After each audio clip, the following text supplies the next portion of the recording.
योगः कर्मसु कौशलम्।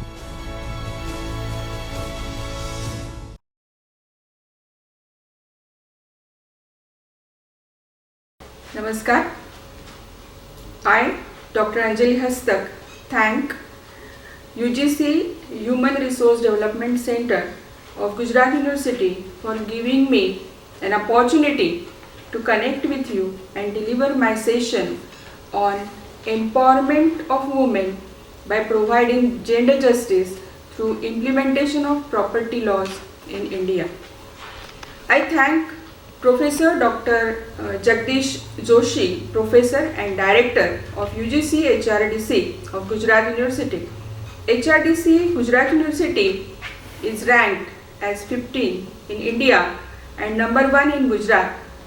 It is pioneer and created history by organizing the first of its kind online refresher course in India in the year 2018-19, in which about 2,500 participants have attended.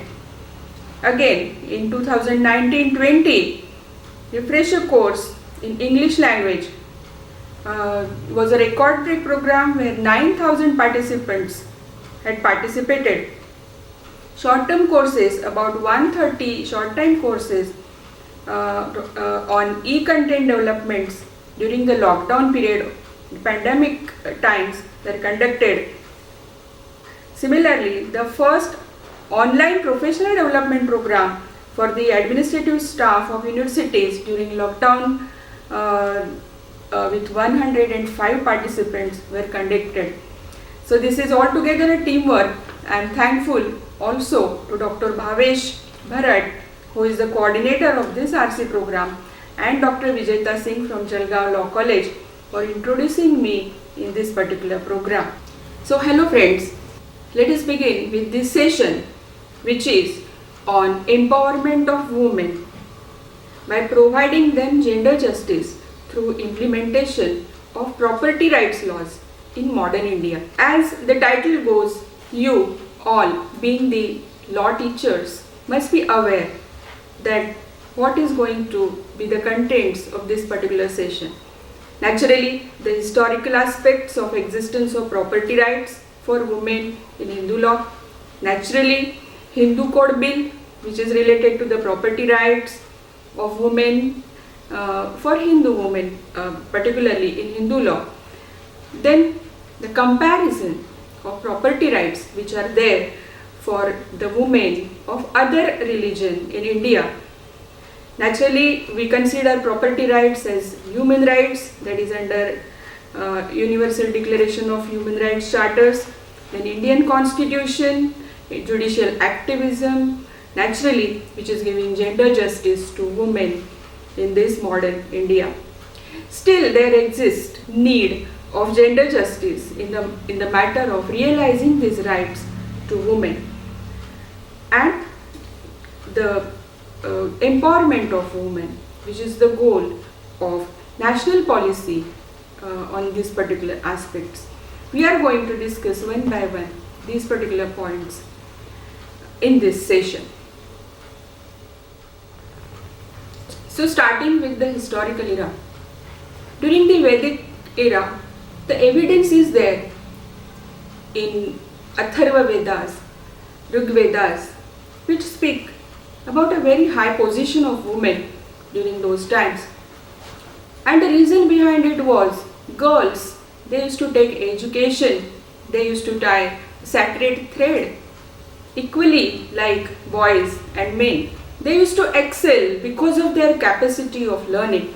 A girl, when she used to get married, she used to enter the house of her husband and she used to participate religious functions because of her this capacity, because they both were equal. With respect to property rights, there are feeble traces about the existence of rights in favor of women. During the Sutra period and early Smriti period, we find all these Smritikaras and Sutrakaras speaking about right of girls and women, about their Stridhana. Stridhana, women's property, whatever the gifts which were being given to her at the time of marriage. she had absolute control over that Stridhana. Not even a single Smritikara, not even a single ancient lawgiver has denied the absolute ownership of a woman on her Stridhana. But as time passed, generation after generations, this right of woman of getting education was declined, and that lowered her position, and the subservient position of women started with happening of this very important thing in her life, that not getting education. Now as we know that along with this particular time, in the parallel time, there increased the right of individual with respect to property, either individually or along with others in joint family property. Joint family used to consist of a common ancestor, his sons, their wives, their sons and daughters, and all the other people like dependents, widows, they used to be the members of joint family. Now there was a coparcenary, which was a creation of law. Like, if there is a common ancestor, then all his sons, their sons, their sons, sons, and 3 generations or 4 generations include a common ancestor, that used to be a coparcenary under Hindu law. Now in this coparcenary, there were no daughters, there were no women, there were no wives, widows, or any female members. Coparceners had many rights with respect to property. They had birthright. The moment a son who is within the limits of coparcenary used to get birth, he used to get the right into the coparcenary, into the ancestral property of his father. Now what is property? Whether separate property, whether ancestral property, they all used to have a different meaning under ancient Hindu law, naturally, which is there even today. Ancestral property is the one which any person gets from his father, father's father, or father's father, that is 3 generations upwards. Now during this time, no women, no daughters had any birthrights into this ancient family property. Now what were their rights? Naturally, as women, they were the members of the joint family, but they had no birthrights into the family property. There were wives, there were widows, there were daughters, there were mothers. What were their rights? Absolutely, they had right to get maintained out of this property. If wife was there, naturally, she being wedded wife, legally wedded wife, she had the right in her husband's property. During his lifetime, naturally, husband had the responsibility to maintain his wife, whether he has got means or not, whether he is there with him, with her or not. He had the right, he had the duty to maintain his wife.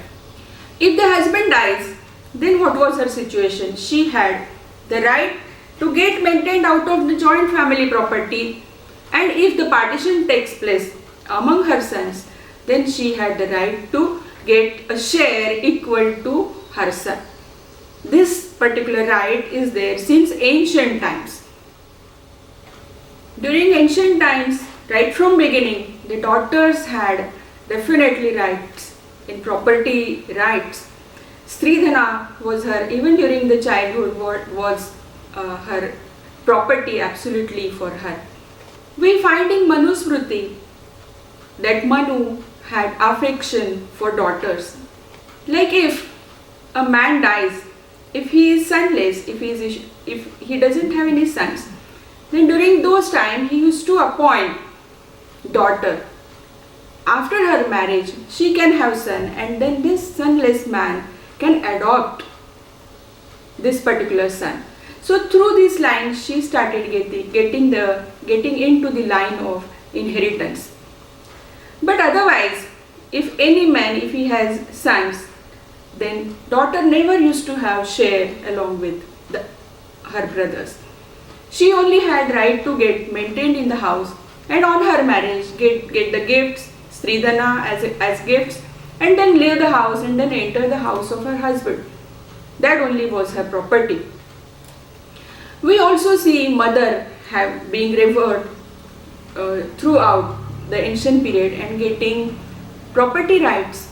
If the property is divided among her sons, then she can share equally along with her sons. So in all these various rights which are available to women during the ancient times, we find that as the time went on, these rights were definitely were there in various Smritis till 10th century, 11th century we find this happening. Now as we know, in 10th and 11th century, Vijnaneshwara, who was the founder of Mitakshara school, and Jimuta Vahana, who was the founder of Dayabhaga school, they had given various rights to women. As we know the difference between them, Dayabhaga, which prevailed in the area of Bengal, and in the rest of the India there was Mitakshara. We find Mitakshara very much liberal to women because Mitakshara was written by Vijnaneshwara, who had given better rights to women which were based on Yajnavalkya Smriti. Yajnavalkya Smriti, which was written in 2nd and 3rd century AD, which was basically based on Manusmriti, had given better rights to women which were followed by Vijnaneshwara. In Dayabhaga school also, entire system was different. We know that the Koparsari was there, but then basically under Mitakshara, sons, male issues, they had birthrights. Whereas under Dayabhaga, the Koparsnar during his lifetime was the only owner, used to be only owner, and on his death property used to go to his sons. That was the main difference in Dayabhaga and Mitakshara. Now these particular principles under Mitakshara and Dayabhaga were carried out for 10 particular centuries in India. Now what happened during these days, we are aware and we know the social history, the ancient history, that the plight of women, the plight of widows was increasing day by day. As we know that there were institutes like Sati. Now why it was more in Bengal? Because under Mitakshara, if a particular man, co-partner, if he dies, divided from the joint family property, then his property used to go to his widow. But if he dies being joined with other co-partner, then his property used to pass to other co-partners. But whereas under Dayabhaga, it was the system that if the man dies, then his property used to go to his widow entirely, whether he is divided or not. And that being the situation, these other male co-partners, they never used to digest this particular fact that the entire family property is going to the widow. And therefore there were more instances of satis in that particular region. That is what is observed. But of course then there was persons like Ishwar Chandra Vidyasagar and many, even during those times, the British administrators, they created legislation for naturally stopping this particular evil system, and then it was stopped. So we see that these being the systems, there came a particular act, it is Hindu Women's Right to Property 1937, which was basically the creation in order to give better rights to widows. Hindu Women's Right to Property 1937 was a piecemeal legislation which was given out prior to independence to the Hindu women to give better rights to women. Now what was this act and why this was so important? Actually, this particular act was legislated by British people so that they can give better judgments in the courts, in the British courts. Because they never used to understand Sanskrit language, the original language in which the Smritis and the digest were written. They got it translated into the language they understand. But because of certain difficulties, they could not give better rights to women, and therefore they legislated this act. Shri D.C. Deshmukh was actually instrumental in creating this particular act. Now initially this act had given absolute right to widows. On the death of co-partner, the property will go to the widow. That was what mentioned in this particular act, and naturally the society went against it. That why should we give the entire property on the death of co-partner to his widow? That was the main question for them, and they said that if such a thing happens, then this innocent widow will be harassed by the society, by the men. That was their contention, and they never let this happen in 1937. And therefore this act was changed, and the widows under this act were given only restricted rights. But what happened because of this? The date on which the co-partner husband dies, she used to get entered into the shoes of the co-partner, and because of this act, she started getting the rights, though not absolutely, restrictedly, and she could utilize this property of her husband. Naturally, this made a very drastic change in the rule of survivorship under Mitakshara, and this is therefore is very important act with respect to right of Hindu women to hold and possess the laws. Now came the era prior to independence, where constitution was being drafted. Naturally, the social workers, they were getting educated, they used to go to the foreign countries and used to observe women over there, how equally they are working over there, how they are fighting for their voting rights, and naturally they used to compare these women with women in India. That why our women are not getting equal rights, that was the question that came before them. So these people coming in India started working on this. Hindu Code Bill, the making of the Hindu Code Bill was a step towards making the codification of laws and giving better rights to women in India. Shri B.N. Rao was initially given the task of making of Hindu Code Bill. Now what is this Hindu Code Bill? Naturally, the code of all the rights which were available to both men and women who are Hindus. Now why this is so special about it? What is so special about it is that better rights were given to women, and these better rights were considered as equal rights to men and women. Rights with respect to inheriting property, the rights on succession, rights with respect to marriage and divorce, everything, equality with men and women was given in this Hindu Code Bill. Now for this particularly, society was naturally interested in it.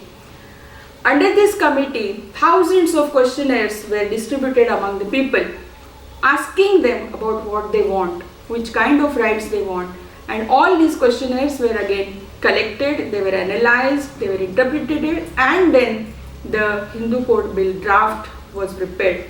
And naturally, when it went for making the act, as you can understand, there was the entire society which was very orthodox one, and they never wanted to give equal rights to women, went against it.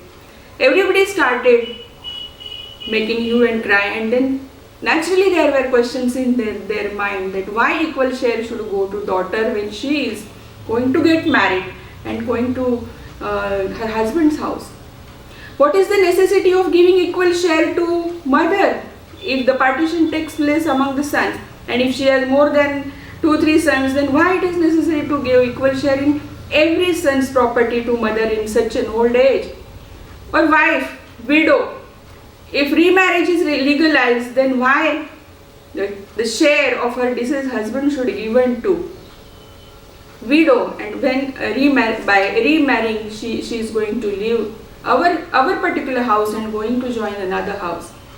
These were all the questions in the minds of these people, and naturally they didn't allow Dr. Ambedkar, who had given the golden touch to this Hindu Code Bill.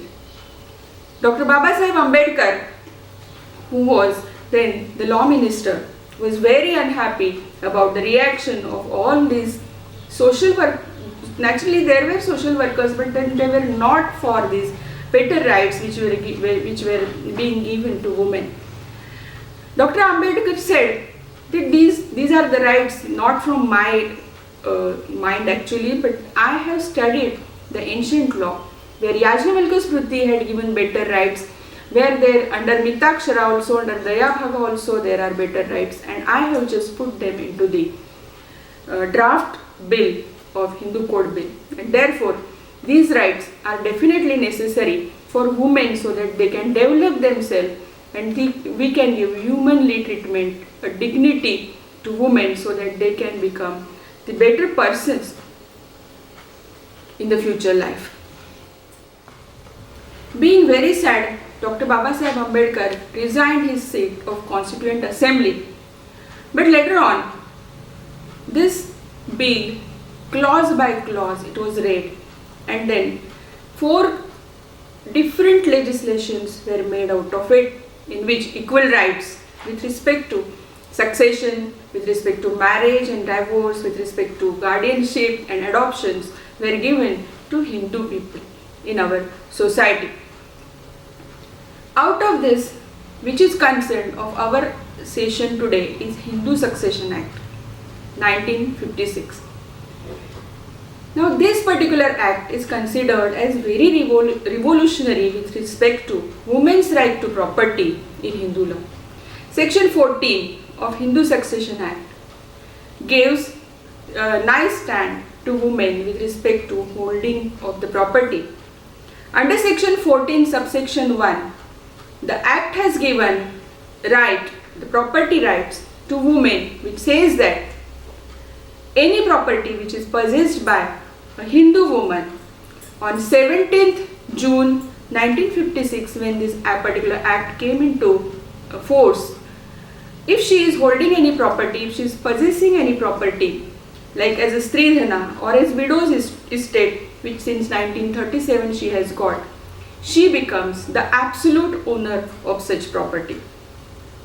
Being absolute owner has got a very wide meaning. It means if any particular person, if he is in possession of any property, if he has acquired property by various means which are given under section 14, in such cases that person becomes the absolute owner. He can sell that property, he can mortgage that property, he can make a will of that particular property. So under section 14, various means of acquiring the properties with respect to Hindu woman is given. She can inherit the property, she can get the share on partition, she can get it as a gift from any person, whether the stranger or relative or not. She can get it as maintenance, as arrears of maintenance, in lieu of maintenance. She can purchase the property, she can get it by prescription. She can also earn the property by her own skill, that can become her property. And the other phrase that is added, by any other whatever means she earns the property, that she becomes the absolute owner of such property. By this, the legislature have kept this woman on par, on equally with the men's holding rights of the property. Like any particular man, he can purchase property by any means. Similarly, a Hindu woman also can acquire property similarly, in the same way like a Hindu man can acquire the property. Now under section 14(1), this particular various ways, various means of acquiring the property are given. But 14 subsection 2 gives the restricted right, where she gets any property by means of will, by gift or by any other way. For the first time she gets such property, then there is a restricted right which is given in this particular act. Section 15(16) says about to whom the property of this woman will go. Naturally, she being absolute owner, she can make the will during her lifetime. But if she dies intestate, dying intestate means without making a will or by making a defective will, if she dies, in such cases, section 15 gives the line of heirs for her property. All her sons, all her daughters, including her husband, can get her property, and that will be distributed among these heirs equally. If any son has predeceased her, if they have died during the lifetime of this woman, then their sons and daughters, they also will be the heirs to her property. Hindu Succession Act 1956 has made many revolutionary changes in the line of succession. Under Section 8, if a man dies, if a Hindu man dies intestate, there is a schedule given under which all the heirs, the list of heirs is given, under which we see that the sons, daughter, widow, mother, they are the primary heirs. If any son has predeceased, then his sons and daughter and widow, they also get the property by representation. Similarly, if the daughter is predeceased, then her son and daughter, but not her husband, they are the heirs. In such way, this list of primary heirs is given under Section 8. So we see that recently even the predeceased son's daughter's daughter, predeceased son's predeceased daughter's daughter, they too are included. In the next entries we see brothers and sisters, their sons and daughters too are included as heirs if a person dies intestate. Naturally, we know under Section 8 this particular scheme is given where all these heirs, they succeed to the property at the same time simultaneously, and the shares that they get, they too are equal, which is very revolutionary system of inheriting the property, succeeding to the property. Sons and daughters, mother and the widow of the person who has died, they get equal share if the property distribution takes place. And in such way, we see that daughter is succeeding under Hindu Succession Act of 1956 equally with son. Now this daughter, as we have seen under ancient times, what were her rights? Nothing other than the gifts at the time of marriage, her Sridhana. But we see that the daughters traveling through passage of time and getting equal rights under the Act of 1956. Now this daughter, she can be adopted daughter also, illegitimate daughter also, or the daughter of void and voidable marriages also. She can be a posthumous daughter also.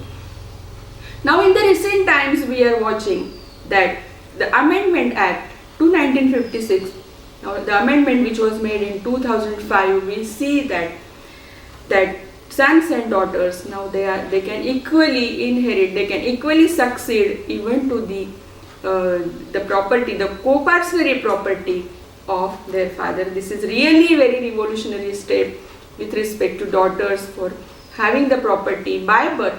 Because she is born along with her brother, now she is entitled to the co-parcenary property which father is having, which is the father is having. She can now has got right equally along with the sons.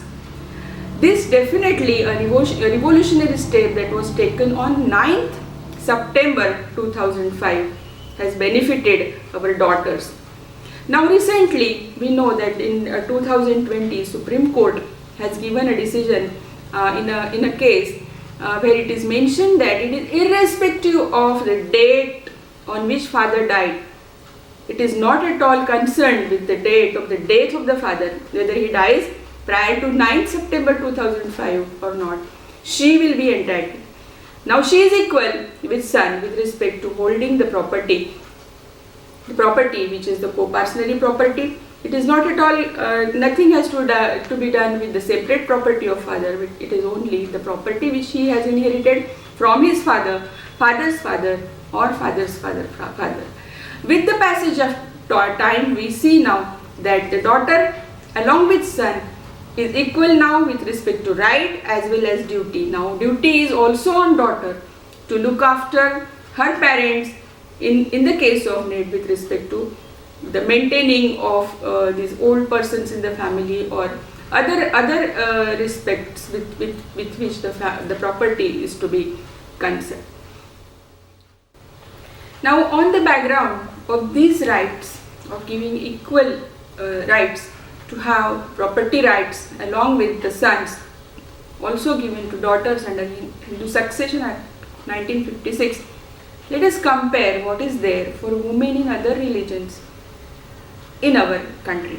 If we look at the rights, property rights of women under Muslim law, we know that of course there are inheritance laws under Muslim laws, and then the heirs are naturally sons and daughters, widows and mothers.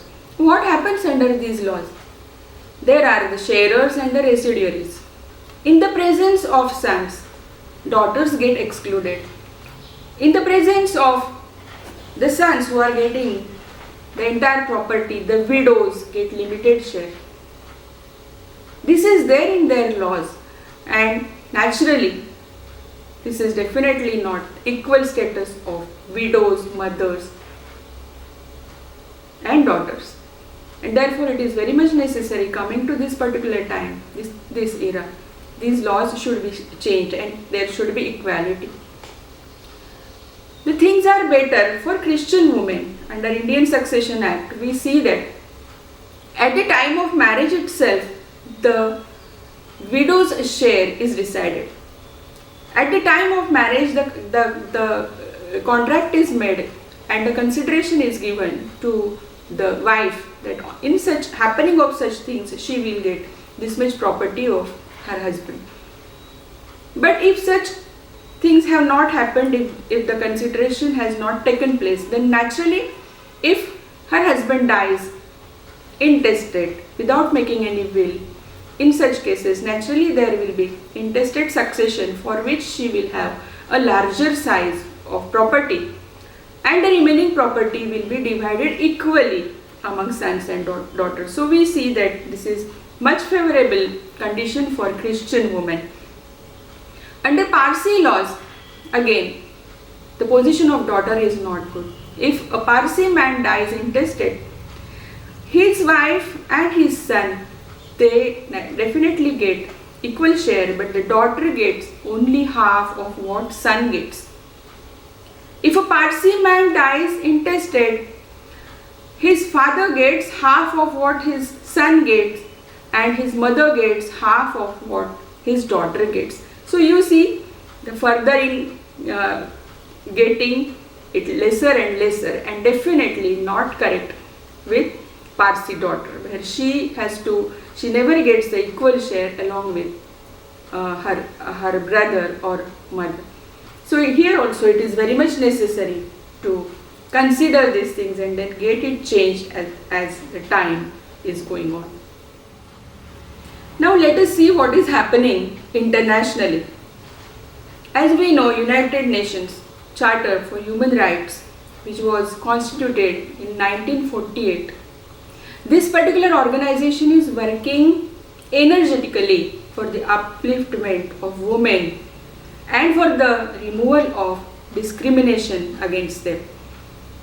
It was this particular committee which has taken efforts to improve the status of women in the entire world. The Committee on Elimination of Discrimination Against Women was constituted, and then this particular commission worked on the status of women internationally. This also worked for various issues related to women, like for their nutrition, for their health, their education, also their inheritance right, and the council resolution that was given by this particular council, and they found out various things which were happening in various nations in the entire world. They actually took out the surveys of rights which were available with respect to property to women in various nations in the world. They found out that in certain countries there are laws which are favorable for women, whereas in some countries the women are getting excluded in the presence of males in the family. In some countries the laws are such that only restricted right is given to a widow, and whereas entire property is given to son. Naturally, this is discrimination. This committee, which is known as CEDAW, has given the definition of discrimination. Every person, as the Universal Declaration of Human Rights says, that all are born free. Everybody has got similar rights, and nobody should be excluded from enjoying these rights. So this discrimination, which is defined under CEDAW, says that every woman is entitled to enjoy the rights and by any reason if she is denied any right, if she is excluded from enjoying the right, then that is discrimination. That is what is the discrimination on international level. So here certain declarations were given by CEDAW, by this commission, whereas the first declaration says that the rights are available there and every woman must enjoy her right. So denying her right, restricting her from the rights which are enjoyed by men shall be fundamentally unjust, and it will be against the dignity. Second declaration calls all the nations in the world and says that remove the laws, the traditions and the customs and practices which are derogatory and which are not giving equal rights to women. So replace these by just laws, and then it calls for making laws and full implementation of such laws for women so that they can enjoy this right. And the third declaration says about making or giving education to public opinion so that they will be ready, their mindsets will be changed so that they will be ready for giving better rights to women. So the moral of this declaration is that our women, those who are the half population of the entire world, they should be able to enjoy these rights, and there should be legislation for this, and there should be speedy implementation so that they can realize, they can enjoy, they can have all happiness which is necessary for the development of individual will be there also for men, also for women. Constitution of India is the supreme law of the land. In our constitution, emancipation of individual is of most important as the development of individual is concerned with the constitution. Respect, rights, responsibilities definitely are the principles of democracy. Justice, liberty, equality and fraternity are the guiding principles of our constitution. All these rights which are given under international instruments of human rights are naturally embodied in our laws also, where our India has passed a legislation of human rights in 1993. Since then, the human rights which are there are naturally available to Indians also. Under Article 14, 15 and 16 we see that the equality is the concept which is embodied there and which is available through fundamental rights which are given in Part 3 and under directive principles under Part 4 of Indian Constitution. Under Article 14, equality before law and equal protection of law are two principles which are also there under Universal Charter of Human Rights. Naturally, under 15 we see that the states are given a permission to make, and this nobody can deny the better rights which state legislature will make for men, for women and for children for their betterments. We see that these things are being compared with human rights, and all the fundamental rights which are there in our constitution are also considered as human rights. So whatever that is there under the charters as human rights are now also available as human rights, fundamental rights under our constitution. Nobody can deny a better right to women so that they can. There are a number of cases in which the judiciary of our country have interpreted all these fundamental rights as human rights, basically for women, as the judiciary is very much aware about the subservient position of women. They have, through their precedents, by giving decisions, they have enhanced the position of women by giving better rights to women. Under Section 14, we have seen that through inheritance, women are getting their property rights, as partition share they are getting, as maintenance they are getting. There are a number of cases in which the equal property rights are established through the precedents through the decisions of higher courts and also the Supreme Court.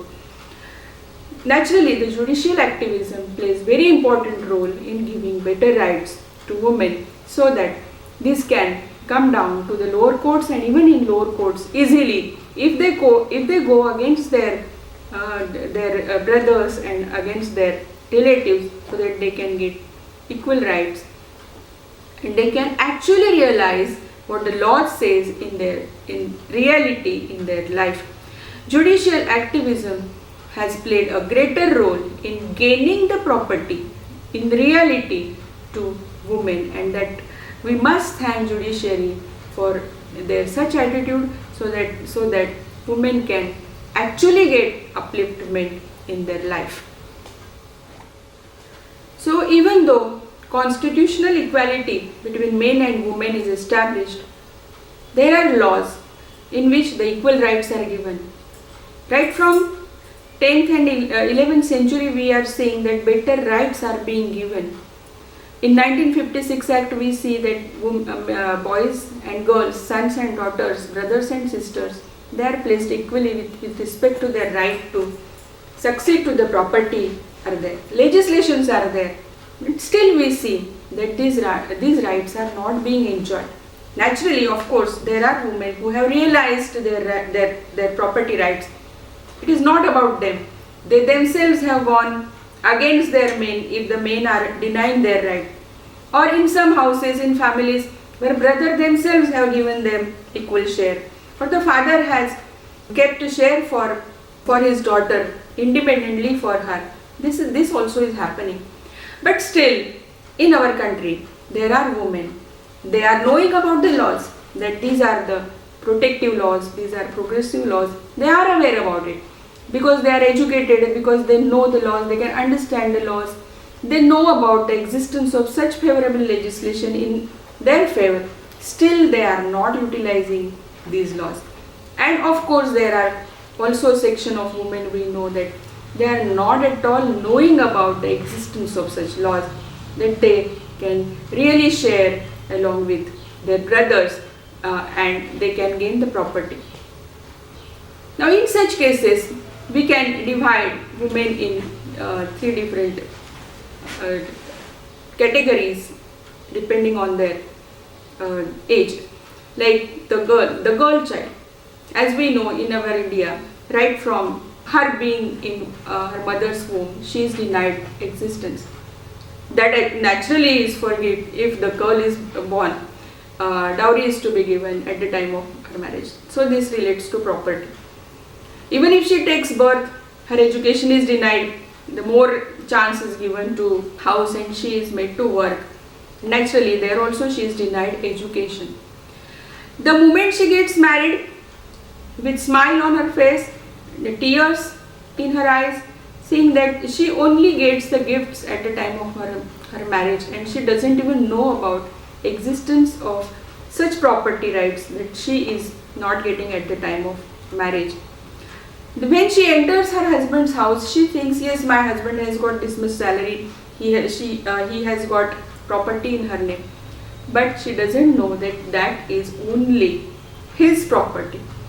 By virtue of marriage, if she is getting entry into the house, she is becoming the member of the house and not the participant in his property.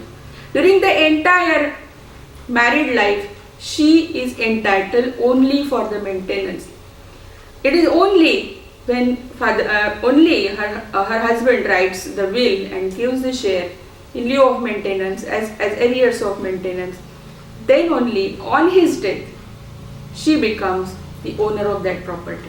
These are the facts that women never realize at the time of marriage. These are the things which are happening with men, and naturally they see that the women are dependent on them, and they don't know about what is right and what is wrong, what is just and unjust. So the entire period of marriage, such kinds of dreams are there in the eyes of women, but then they never get realized. Now what happens to the elderly women in the house, the mothers? We saw that there are shares for mother. But then very rarely I think such kind of partition takes place where mother is given share equal to son. And if there are more sons, share in every son's property. That rarely happens. Many a times nowadays we are seeing that the elderly parents are not even welcome in the house. They are not treated properly, and their dignity, their human rights, definitely they never get. Now in such situations, it is a duty of husband to maintain the wife.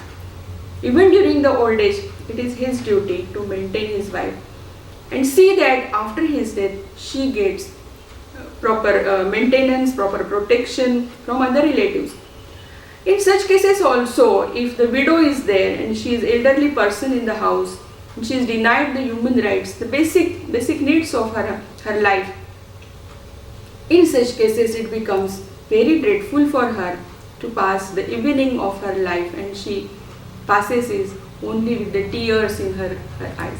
We see now in 2017 act is legislated for parents and senior citizens where the care is being taken, and where the girls, the daughters and the sons, daughter-in-laws, sons-in-law, they are being punished if the care is not taken of such at such fat end of the life of such senior women citizens. So this is the period in which actually this empowerment of women is definitely necessary, so that their life can pass peacefully at this particular period of their life. Empowerment of women since last 20 has gained momentum. Advancement, development and empowerment of women has become vital.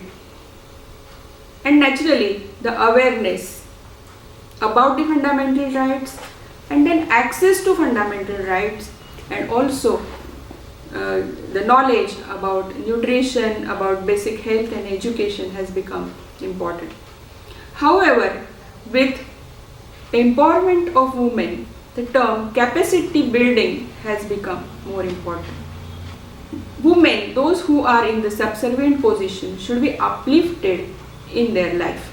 That is what is the goal, aim of this particular concept of empowerment of women. If they know laws, then they should make utilization of these laws so that their position can be uplifted. That is what is the concept. So they should know what is just, what is unjust, and they should decide what is right for them, and then everything that is affecting them, that they should be able to identify it, have access of it, have control over it. That is what is the meaning of empowerment of women. So basically this is a multi-dimensional process in which all the aspects which relate to the life of woman, she should be in the position to control it. As we know, 1975 is the year which was declared as International Women's Year by United Nations General Assembly. Since then, the period of 10 years was given to it. At that time, 3 main objectives were declared by the United Nations. Firstly, gender equality and elimination of gender discrimination. Secondly, participation of women in world development. And thirdly, increased contribution of women in world peace. Now, depending on these particular issues which the entire world community had wanted with respect to women, were discussed in various international conferences which were being organized in the world. So it was in 1980 in Copenhagen where the equal access to fundamental right of women was discussed, and it was in year 1985 at Nairobi first time empowerment of women was the concept which was first time came into existence and was discussed and taught. Later on, the agenda was given for women empowerment, and then we see slowly it was distributed. The concept was naturally given out to all the nations in the entire world. In India, various 5-year plans were taking shape, and in the 6th 5-year plan of 1980 to 85, first time this agenda with respect to women, the empowerment of women was discussed and agenda was given. And we see that in 2001, the national policy for the empowerment of given to the nation by the government of India.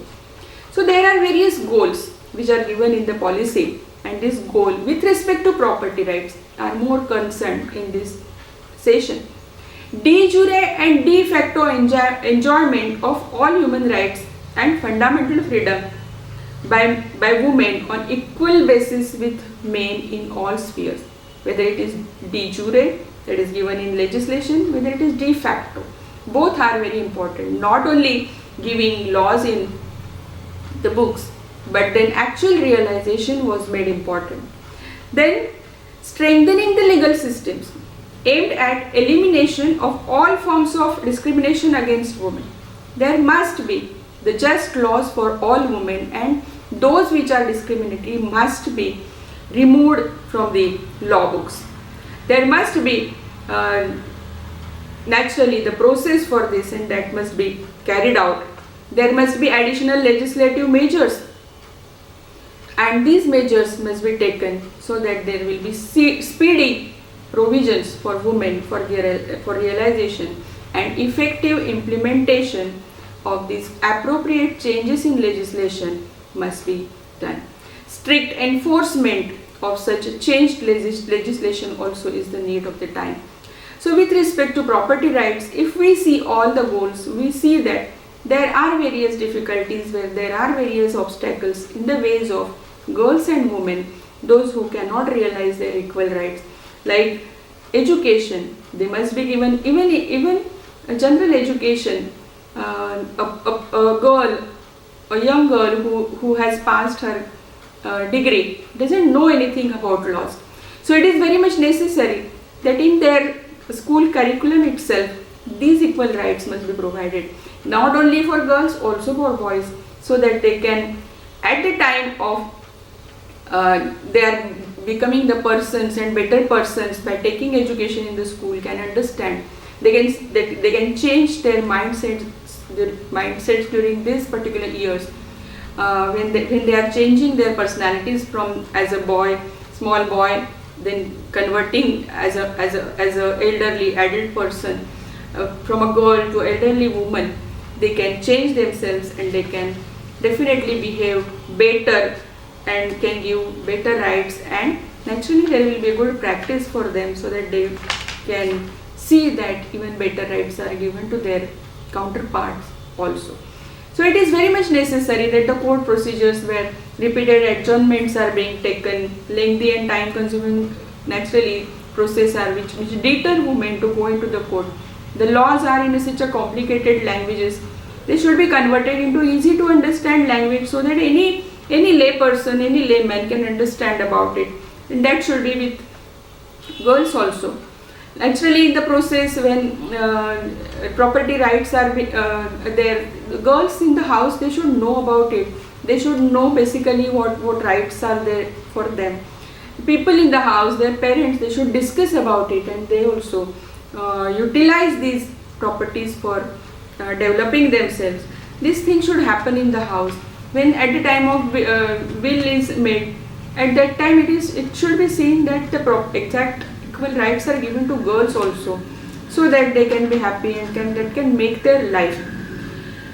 So these beneficial laws, it is very much necessary that should be known, should made known through society by various means, like media is the best way by which these property rights can be made known. Widely informing these rights is very much essential, very much necessary, like in radio, TV. This can be through advertisement, they can be spread through, so very easily they can understand about existence of such laws which are there for them and which can be utilized.